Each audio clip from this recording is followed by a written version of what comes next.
하나님이 함께 하십니다. 네, 좌우 앞뒤로 인사하실 때에 오늘 아침에 배운 대로 인사하겠습니다. 새해 복 많이 누리시기 바랍니다. 인사하겠습니다. 새해 복 많이 누리시길 바랍니다. 네, 많이 받으시고 많이 누리시는 여러분의 삶 되시기를 바랍니다. 성구영신 예배와 주일이 겹쳐 있으니까 다들 많이 피곤하시리라 생각이 듭니다. 그런데 이런 피곤함 가운데 있는 우리에게 있어서 피곤하다, 짜증난다 이런 고백보다 더 많이 여러분들이 지금 하고 계시는 고백이 있는데 어떤 고백입니까? 여러분 어떤 고백 많이 하셨어요? 하나님의 은혜다라는 고백을 여러분들이 참 많이 하셨습니다. 저만 한 건 아니죠? 여러분도 하셨죠? 어제 찬양했던 곡 중에서 주의 은혜라라고 하는 찬양을 함께 송구영신 예배 시작할 때 함께 나눴는데요. 내 평생 살아온 길 뒤돌아보니 짧은 내 인생길 오직 주의 은혜라라고 고백했습니다.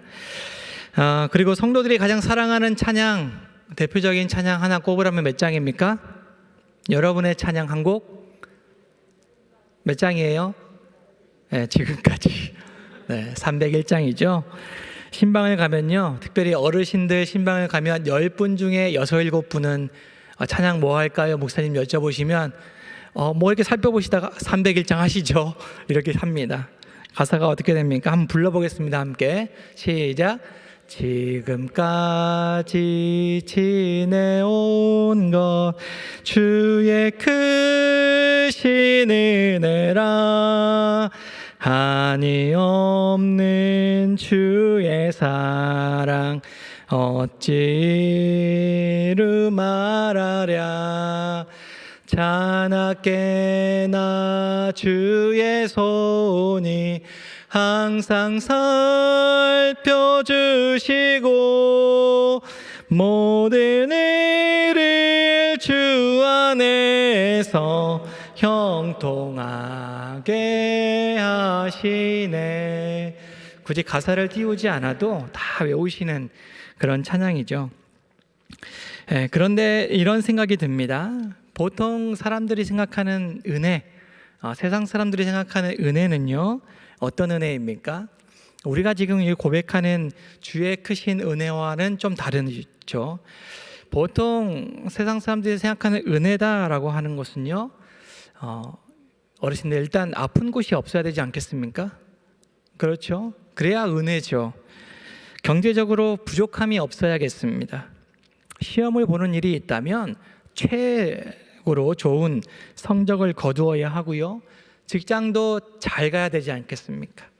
월급도 착착착착 잘 올려야 되는데 301장 가사 마지막에 뭡니까? 모든 일을 주 안에서 형통하게 하시네. 형통해야 되는데 여러분 작년 한 해 여러분의 삶 한번 돌아보시길 바랍니다. 지금 이 찬양을 다 고백하셨거든요. 다 근데 마음에 없는 고백이 아니에요. 여러분 마음에 있는 고백입니다. 그런데 여러분 한번 지난 한 해를 생각해 보십시오. 형통하셨습니까? 그러면 더 이상 설교를 이어갈 수 없습니다. 형통했죠. 형통했는데 주 안에서 형통한 거 말고요, 세상에서 바라봤을 때 형통함, 여러분 사랑하는 사람들이 아프지 않았습니까? 여러분의 경제는 너무나 여러분 부족함이 없습니까? 다른 사람들에게 막 구워줘도 남을 만큼 그렇게 형통합니까? 자신 있게 그렇게 말씀하시는 분은 없을 거예요. 믿음으로 주 안에서 형통하다라고 고백하지만 세상 사람들이 생각하는 그런 은혜 같지는 않다라는 거죠. 만약에 여러분의 삶이 여러분이 생각했던 것처럼, 여러분이 기도했던 것처럼 그렇게 늘 원하는 대로 이루어지는 형통함이었다면, 여러분 내 삶이 그렇게만 이어져 왔다면 여러분 지금 어떻겠습니까? 이 301장 찬양이 그렇게 여러분 가운데 의미가 있었을까요? 그럴 겁니다 라고 한다면 또 할 말 없지만 더 큰 은혜라고 고백할 수는 없을 수도 있다라는 거예요. 왜요? 그것이 우리 인간의 본능이기 때문이라는 거죠. 신방 때요 301장을 선택하시는 분들 몇 면을 살펴보면요, 모든 것이 세상적으로 보았을 때 형통한 삶을 살아가시는 분이 아닙니다. 오히려 몸이 연약해서 교회에 나오지 못해서 죄송한 마음이 가득해요. 아유 죄송해요 목사님, 내가 교회를 못 가서 죄송합니다. 몸이 아파서, 허리가 아파서, 무릎이 아파서 도저히 교회를 가고 싶은데 가지 못해서 죄송해요 라고 하시는 분들이에요. 사랑하는 사람을 먼저 떠나보내고 너무 외롭다라는 거예요. 잠을 잘 수 없습니다. 그런 상황 가운데 있는 분들이에요. 그런데 그분들이 고백하는 게 지금까지 지내온 것 주의 크신 은혜다라고 고백하는 걸 보면요, 신방을 하고 있는 제 입장에서는 뭉클하죠. 이 시대에 많은 사람들이 신앙인들이 위기다, 기독교가 위기다라고 하지만 저는 그 골방에서 이런 고백을 하시며 신앙을 지켜가는 분들이 많이 있음을 직접 신방하면서 고백을 듣는 입장에서 하나님께 감사합니다. 한영교회가요 그런 분들을 통해서, 그런 분들의 신앙을 통해서 여기까지 왔구나라고 하는, 그래서 그분의 신앙의 삶, 그 힘든 가운데, 그 어려운 역경 가운데 지금까지 그렇게 신앙을 지켜온 그들의 삶의 경의를 표할 수밖에 없다라는 거죠. 아유 왜 이렇게 교회를 안 나오냐고 이렇게 말하는 것이 아니라 정말 이분의 신앙이 귀하다라는 것을 느끼고 있습니다. 실제의 삶은 어렵고 힘든 고난의 시간들을 보내고 계시는데 결국에는 하나님의 은혜임을 고백하는 삶이 바로 저와 여러분, 우리 그리스도인의 삶임을 기억하시길 바랍니다. 여러분, 우리의 삶을 많이 얘기할 때 광야의 삶이다 라고 말하지 않습니까? 특별히 성경은 우리의 신앙의 여정을 광야의 여정이다 라고 말씀하고 있습니다.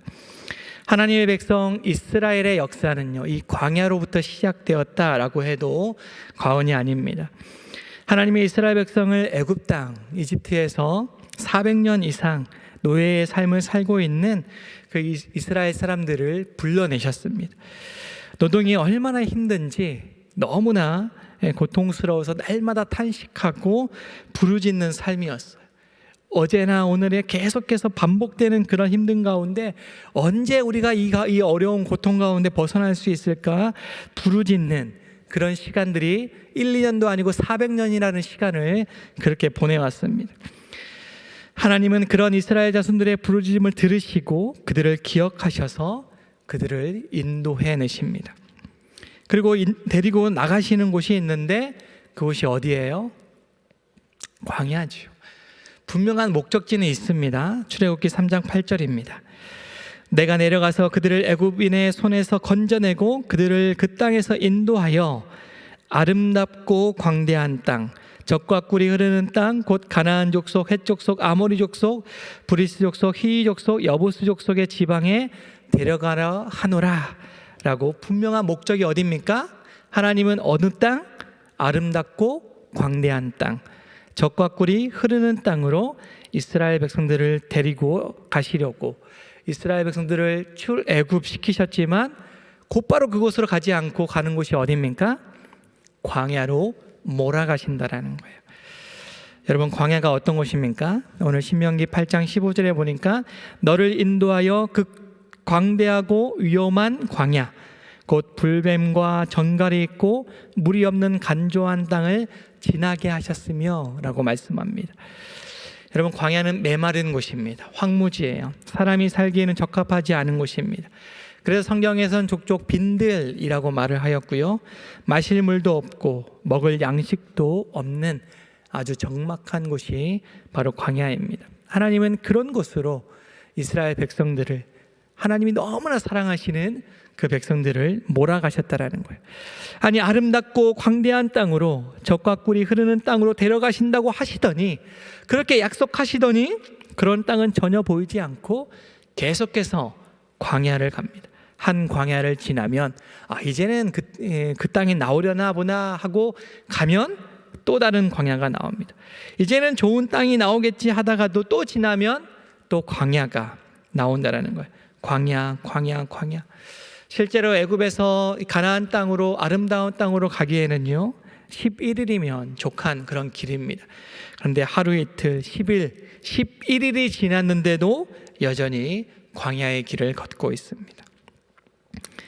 여러분, 이스라엘 백성들에게 있어서 애굽에서의 삶이 좋았겠습니까? 아니면 이 광야의 삶이 더 좋았겠습니까? 선택지가 두 개라면 여러분은 애굽에서의 삶을 살고 싶으세요? 아니면 광야에서의 삶을 살고 싶으세요? 조금 더 이해하기 쉽게 애굽에서는 먹을 게 있습니다. 잘 곳이 있어요. 힘은 든 그런 노역은 하지만 이동하지 않고 걷지 않고 평안한, 나름 평안한, 광야보다는 평안한 곳입니다. 광야는 물도 없고요, 먹을 것도 없고 허허벌판입니다. 이 두 군데서 살라 그러면 여러분 어디를 선택하겠습니까? 이스라엘 백성들은 처음에는 광야가 좋아 보였어요. 광야의 시간이 좋아 보였습니다. 자신들이 가지고 온 음식이 아직 남았을 때는 한 3개월 정도는요 그래도 광야의 시간이 좀 좋아 보였습니다. 그런데 시간이 지나자 애굽을 그리워하기 시작합니다. 힘들었지만, 노예의 시간이었지만 그곳이 오히려 이 광야보다 더 좋았다라고 그리워합니다. 민수기 11장 5절 6절에 함께 읽도록 하겠습니다. 한번 읽겠습니다. 시작. 우리가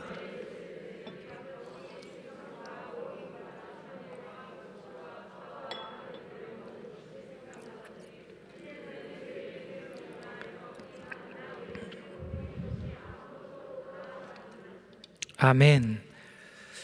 애굽에는요 노예 생활을 하긴 하지만 생선을 먹을 수 있어요.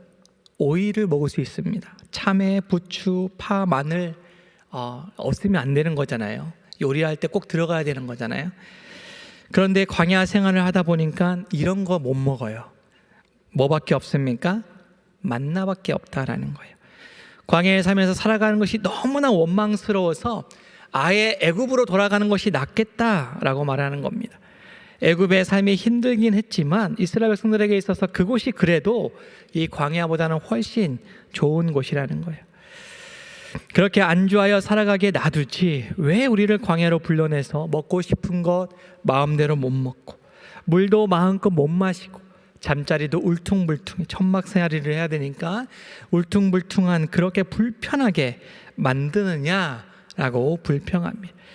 다른 건 몰라도 먹고 싶은 것 못 먹는다는 거 너무나 불편하죠. 제가 어제 그제부터 급체를 해가지고 어제 하루 종일 그리고 지금까지 쫄쫄 굶고 있습니다. 급체를 하면요 먹으면 안 되잖아요. 좀 낫나 싶어서 하나 먹으면요 속에서 막 난리가 납니다. 이 못 먹는다는 거에 너무 괴롭습니다. 오늘 떡국이 그렇게 맛있었다고 우리 강현숙 전사님이 유한수 목사님이 내려오면서 너무 맛있었어 라고 해서 한 그릇 갖다 줬는데 국물 좀 먹고 못 먹겠다라는 거죠. 너무 맛있는 떡국 못 먹은 거 너무 불편해요. 그런데 이렇게 불편함 가운데 그 광야에서 먹을 수 있는 것 만나밖에 없는 거예요. 만나라도 주셔서 감사합니다 라고 했던 것 하루 이틀 감사했어요. 1년까지도 감사했을 수 있습니다. 1년, 2년 계속해서 만나를 먹는데 그때까지만 해도 그래도 감사하다, 하늘에서 만나가 내리니 감사하다 할 수 있습니다. 그런데 40년 동안 무려 40년 동안 똑같은 만나를 내리는 것은 너무나 지겨운 일이죠. 제가 어렸을 때 5살, 6살, 지금 수환이 정도의 나이가 되었을 때 제가 우리 집에서 있지 못하고 외갓집으로 잠시 도피 생활을 했습니다. 외갓집에서 1년 정도 살았는데 외갓집이 이제 부산이에요. 저희 집은 광양인데 부산에서 외갓집이 중국집을 하셨습니다. 중국집. 제가 왔다고 제가 좋아하는 거를 주시겠다고 제가 여러 가지 중에서 제일 잘 먹었던 5살이 제일 좋아하는 게 뭐겠습니까? 짜장밥. 짜장밥이 너무 맛있었어요. 하루 이틀 짜장밥을 주셨습니다. 그런데 우리 숙모께서 얘가 짜장밥을 좋아하네 하루 이틀 3일 4일 일주일 한 달 두 달 3살 4살 계속 짜장밥만 주시는 거예요. 그 어린 나이에 5살에 아직도 기억나는 게 짜장밥이 지겹다라는 게 느껴졌습니다. 별로 좋지 않았던 기억이에요. 그래서 지금은 별로 이렇게 짜장밥, 짜장면 그렇게 잘 안 먹습니다. 짜장밥 짬뽕 시킬래 그러면 짬뽕 시켜요. 그게 어렸을 때 그렇게 느껴졌던 겁니다. 그런데 40년 동안 무려 40년 동안 만나가 어떻다라는 거예요? 민수기 21장 5절입니다. 함께 읽겠습니다. 백성이 하나님과 모세를 향하여 원망하되 어찌하여 우리를 애굽에서 인도해 내어 이 광야에서 죽게 하는가? 이곳에는 먹을 것도 없고 물도 없도다. 우리 마음이 이 하찮은 음식을 싫어하노라. 아멘. 하나님이 이스라엘 백성들을 애굽에서 인도해 내셔서 광야로 내몰았는데 그곳에서 주신 것은 먹을 곳이 없고 물도 없고 하찮은 음식을 주었다라는 거예요. 여러분이 하찮은 음식, 이들이 지금 40년 만에 고백했던 그 하찮은 음식이 뭡니까? 만나죠. 한결같이 내려주신 그 만나가 이제는 하찮은 음식이라는 거. 새 번역에 보니까요, 이 보잘것없는 음식은 이제 진저리가 납니다. 만나가 보잘것없어서 진절머리가 난다라는 겁니다. 감히 하나님의 은혜로 내려주는, 날마다 내려주시는 그 일용할 양식이 이제는 은혜로 보여지지 않는 거죠. 뭐로 느껴집니까? 진절머리 나는 지긋지긋한 그런 하찮은 음식으로 여겨졌다는 거예요. 지금 광야의 삶이 어떻다라는 겁니까? 한마디로 말하면 너무 불편하다는 거예요. 광야는 불편함이 있는 곳입니다. 하나님은 불편함이 있는 광야로 이스라엘 백성들을 이끌어 가셨다는 거예요. 왜 그러실까요?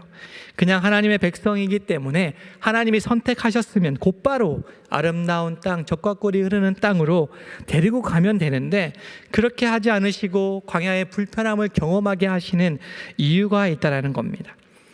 오늘 신명기 말씀에 보니까 그런 이유가 나옵니다. 이스라엘 백성들은 40년 동안 주특기가 생겼어요. 40년 동안 원래 없던 주특기가 생겼는데, 원래 이스라엘 백성들의 주특기는 부르짖는 거였습니다. 그런데 40년 동안 생긴 주특기가 뭐냐면 원망, 불평, 이런 게 주특기로 생겼습니다.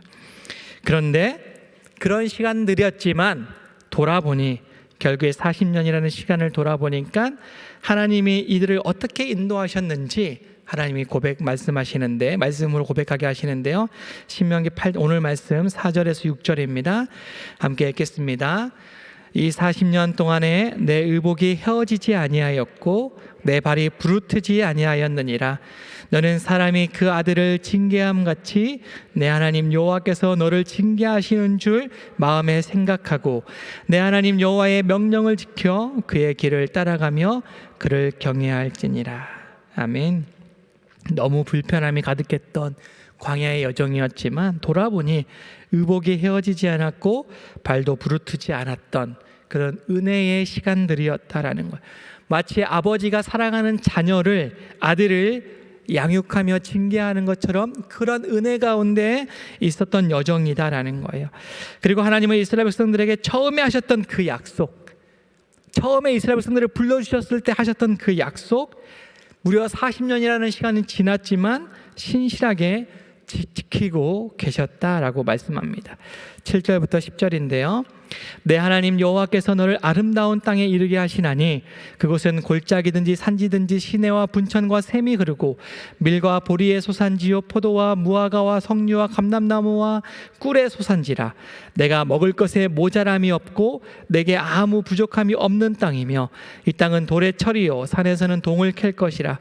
내가 먹어서 배부르고 내 하나님 여호와께서 옥토를 내게 주셨으므로 말미암아 그를 찬송하리라. 잊어버리신 것 같은데, 하나님이 40년 전에 했던 약속 잊어버리신 것 같은데, 그래서 불평하고 원망하니까 이제는 그 약속 포기하신 것 같은데, 그렇지 않다라는 겁니다.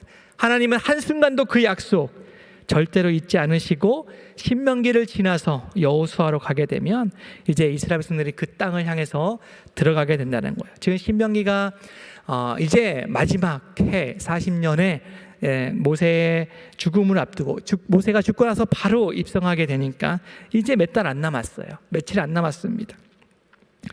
그런데 그 하나님, 그 약속을 잊지 않으시는 하나님이 그렇게 인도하신다라는 겁니다. 그런데 왜 이렇게 오래 걸렸습니까? 잊지도 않으셨고, 잊지도 않으셨는데 왜 이리 오랫동안 40년이라는 시간 동안 불편하게 하셨는가? 오늘 2절의 말씀에 내 하나님 여호와께서 이 40년 동안에 내게 광야의 길을 걷게 하신 것을 기억하라. 잊지 말아라. 이는 너를 낮추시며 너를 시험하사 내 마음이 어떠한지 그 명령을 지키는지 지키지 않는지 알려 하심이라. 하나님은 40년이라는 긴 세월 동안 광야의 길을 걷게 하신 것을 기억하라 라고 말씀합니다. 그러면서 이렇게 광야의 길을 걷게 하신 이유가 있는데 바로 너를 낮추시기 위함이다, 겸손하게 하기 위함이다 라고 말씀하시는 거예요. 하나님의 백성이지만, 하나님의 백성으로 불러들였지만 아직 다듬어지지 않은 하나님의 백성들입니다. 하나님의 나라를 살아가기에는 너무나 부족한 그런 이스라엘 백성들에게 낮추시는 훈련이 필요하다라는 겁니다. 인간의 본능이 있는데 교만이라고 하는 거예요. 교만이라고 하는 마음이 우리의 마음 가운데 있습니다. 그 마음을 겸손으로 바꾸어가는 그 여정이 바로 광야의 여정입니다. 제가 신대원을 준비하고 느낀 것이 있습니다. 신대원을 준비하는 기간 또 들어가서 느낀 것이 있는데 내가 가지고 있었던 거 별거 아니구나 라고 하는 것을 가장 많이 느꼈던, 삶에서 가장 많이 느꼈던 기간이 바로 그 기간입니다. 나름 행복했던 회사 생활 접었어요.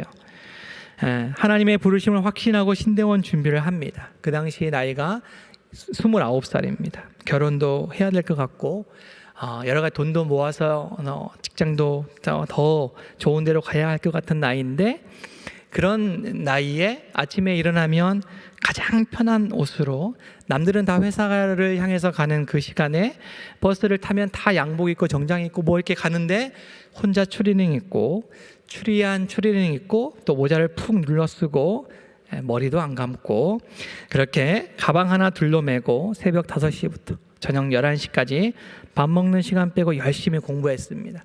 나름 끈기 있게 열심히 공부했어요.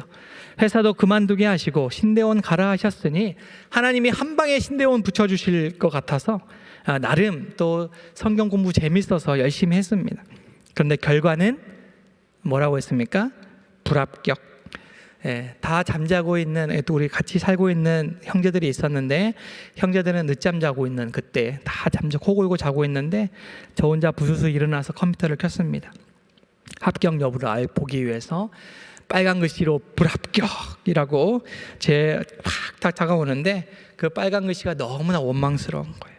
내가 그렇게 열심히 했는데 누구보다 열심히 수치스러운 가운데 추리닝 입으며 다니면서 그렇게 열심히 4시간 없이 열심히 공부했는데, 내가 열심히 했는데 결과는 불합격. 그때는 마냥 원망스러웠습니다. 그런데 시간이 지나고 보니까 내 안에 찾아오는 것이 있는데 교만했구나. 내가 참 교만했구나 라는 것을 발견했습니다. 그리고 재수의 시간을 보냈습니다. 변한 건 없습니다. 하던 대로 했습니다. 그런데 이런 기도를 했습니다. 주님 뜻대로 하십시오.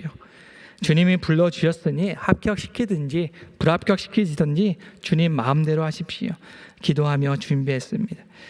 그렇게 해서 우여곡절 끝에 신대원에 들어갔는데, 신대원에 들어갔을 때는 나름요, 제 딴에는 신앙 있는 청년이라고 생각했습니다. 누구보다 말씀을 잘 안다고 생각했고, 나름 찬양 인도도 열심히 잘 한다고 생각했고, 기타도 뭐 제법 잘 친다고 생각했어요. 운동도요, 저만큼 하면 잘한다고 생각했습니다. 그런데 신대원에 들어가니까요, 명함을 내밀지 못해요. 어디 가서 기타 잘 친다고 얘기 못합니다. 찬양인도 한다고 말을 못해요. 그때부터 찬양인도의 자신감이 떨어집니다. 상당히 낮아지는, 축구 나름대로 한다고 생각했는데 베스트 11에 들지 못한 그 수치감, 너무나 처참했습니다. 신대원의 3년의 시간은요, 저를 참 겸손하게 만들어준 시간입니다. 하나님의 도우심이 없다면 아무것도 할 수 없는 그런 시간, 하나님은 그렇게 저와 여러분을 낮추어 가시는 거예요. 어디에서요? 광야의 시간에서 낮추어 갑니다. 그런 광야의 불편함을 느끼게 하신 두 번째 이유가 있는데 그것이 바로 우리를 시험하기 위해서다라는 거예요. 연단하기 위해서. 시험과 연단은 결국에는 우리의 마음이 어떠한지를 잘 들여다보게 하기 위한 시간입니다. 우리의 마음이 네가 주인인지 하나님이 주인인지 하나님의 명령을 지키는지 지키지 않는지 알게 하려는 것이죠. 무엇보다 만나를 주신 이유가 있는데 3절입니다. 함께 읽겠습니다. 시작.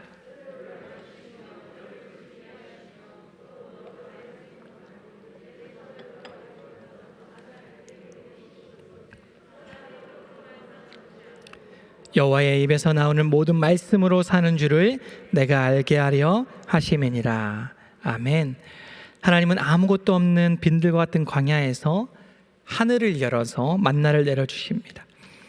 만나는 그냥 한 끼 한 끼 허기를 채우는 정도의 용도가 아니다라고 말씀하시는 거예요. 만나는 우리의 삶이 무엇으로 살아가야 하는지를 분명하게 가르쳐 줍니다. 우리 신앙인의 삶이 무엇으로 살아가야 됩니까? 매일매일 세 끼의 음식이 아니라 여호와의 입에서 나오는 말씀으로 사는 것이다 라는 것을 가르쳐 주는 것이죠. 여러분, 광야라고 하는 곳은 그런 척박하고 메마른 곳이지만 실제로 광야라고 하는 히브리어는 그런 뜻을 가지고 있지는 않습니다. 여러 번 말씀드렸지만 이 광야의 히브리어가 뭡니까? 미드바르죠. 미드바르는 미라고 하는 단어와 다바르라고 하는 단어, 다바르라고 하는 단어 앞에 접두어 미가 붙어 있죠. 미는 뭐뭇이 이루어지는 장소라고 하는 겁니다. 그래서 다바르라고 하는 단어가 말씀이죠. 말씀.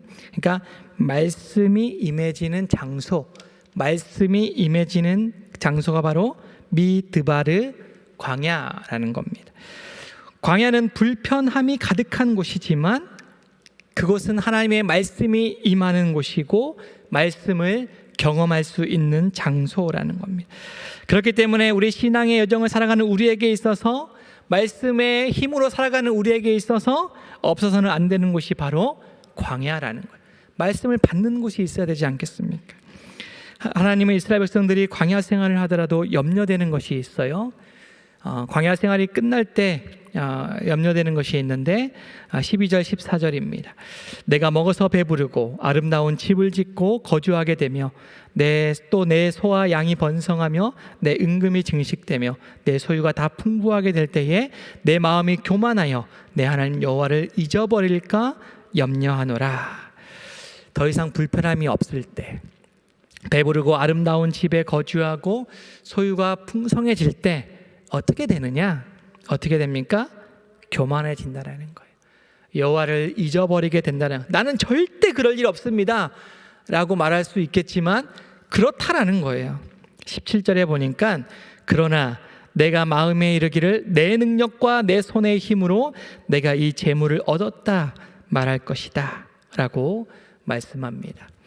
이렇게 풍성한 것이 하나님의 은혜가 아니라 바로 자신의 능력과 자신의 손의 힘으로 그렇게 된 것이다라고 말할 수 있는 확률이 많은 사람이 바로 저와 여러분이다라는 겁니다. 찬양 예배 때 무슨 말씀을 전할까 묵상하며 기도하는 가운데 지난 한 주간의 삶을 돌아보았습니다. 지난 한 주간의 삶, 제 입장에서는 참 불편함이 있었던 시간입니다. 속도 불편했지만 무엇보다도 불편함이 가득했던 한 주인데 교회 배관 공사를 했죠. 배관 공사를 잘 마무리 지었습니다. 배관 공사 가운데 물이 단수가 되었어요. 갑자기 단수가 됩니다. 분명히 다음날 아침 9시에 단수가 된다고 했는데 전날 11시부터 안 나오기 시작합니다. 그래서 물이 없어서 부랴부랴 마트에 가서 새벽기도 끝나고 물을 사가지고 오고요. 3층 화장실에 가서 물을 받아서 좀 데워서 일어나서 수환이를 시켰는데 어떻게 시켰냐면 스폰지로 물을 적셔가지고 이렇게 닦아주면서 이렇게 탁 찌끄리는 게 아니라 스폰지에다가 물을 이렇게 바르면서 다리를 밑에를 씻었는데 이렇게 바르면서, 그리고 저는 물 한 바가지 반으로 머리를 감았고 제 아내는 물 2바가지로 머리를 감았습니다. 그리고 그 감은 물을 모아다가 변기에다 부었습니다.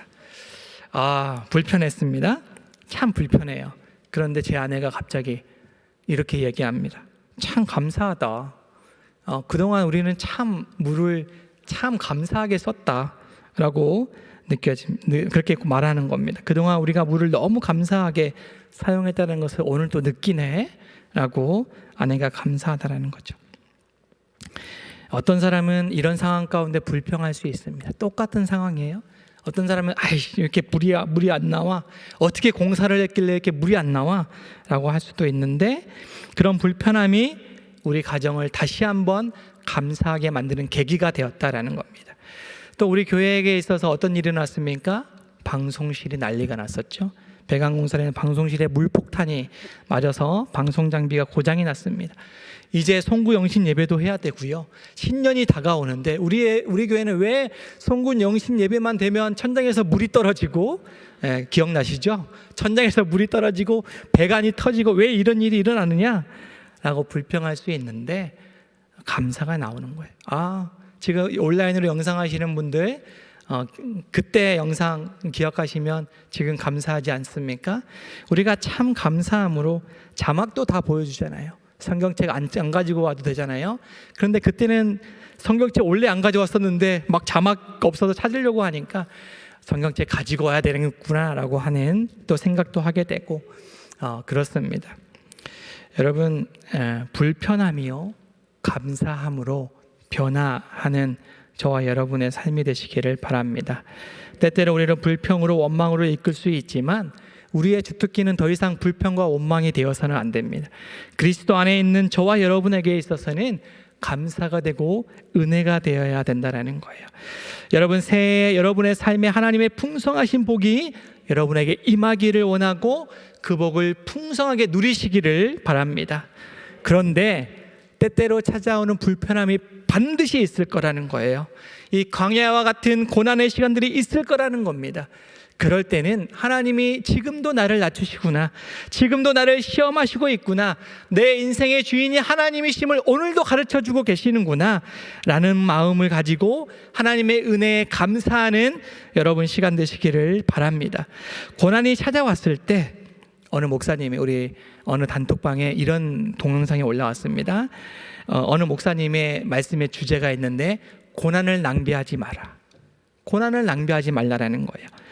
고난의 시간이 찾아왔을 때에 그 고난 때 아무것도 하지 않고 그냥 원망만 불평만 하고 있으면 고난을 원망하는, 그 고난을 주신 하나님의 뜻을 이해하지 못하고 넘어가면요, 그것은 고난을 낭비하는 겁니다. 우리는 고난, 불편함을 낭비하면 안 됩니다. 낭비하지 말고 그 안에 있는 하나님의 뜻, 하나님의 은혜로 가득 가지고 그 고난으로 인해서 더 풍성한 은혜와 감사가 넘쳐져 새로운 삶을 살아가시는 저와 여러분, 우리 모든 한영의 성도들 되시기를 우리 주님의 이름으로 기원합니다. 기도하겠습니다. 하나님, 새해 첫 찬양 예배를 주님 앞에 올려드리며 하나님 앞에 또 감사함으로 나아가게 하시니 감사를 드립니다. 때때로 불편함과 또 시험과 고난이 찾아올 때에 그럼에도 불구하고 우리를 사랑으로 이끄시는 하나님의 은혜, 우리를 낮추시고 겸손하게 이끄시는 하나님, 우리를 인생의 주인이 하나님이심을 고백하게 하시는 그 하나님의 은혜를 생각할 수 있는 그런 귀한 시간 되게 하여 주시옵소서. 올 한 해 날마다 형통하지만은 않을 것입니다. 그럼에도 불구하고 우리가 주 안에서 형통하다라고 고백할 수 있는 그 고백이 더욱더 많아질 수 있는 우리가 될 수 있도록 인도하여 주시옵소서. 예수님의 이름으로 기도합니다. 아멘.